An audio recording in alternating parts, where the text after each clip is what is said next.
wedok dicecamah karo anakmu lanang Petruk. Ora iso ngandani anakmu, pecel-pecel dadekke 40 nyono ora njimpe. Jebul ketoke sedulur ning kowe mentolong ora karo raine wong tuwa ora bakal ilang selawase urip kowe nyong monyong. Sik Kang, sik. Kakang neng ngopo? Kang Gareng ngopo kok teko-teko nangis apa diganggu wong ning dalan, diladaki wong ning dalan, ladaki gundulmu amoh kuwi ora.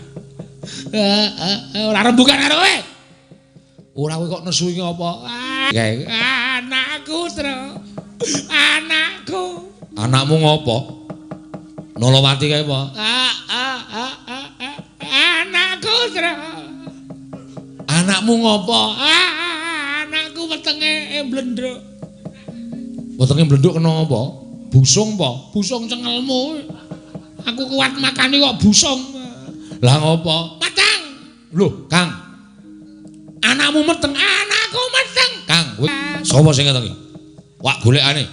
Sapa wani ngeteng anake kakangku, aja takon tutuk ajar nganti tele-tele. Tenan? Heeh. Ajar tenan? Heeh.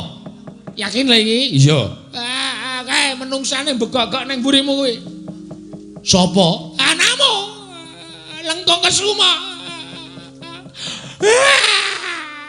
Mbok yo dikandani to, Tru, apa ora ana wong wedok liya kok nyikat mbakyune dhewe.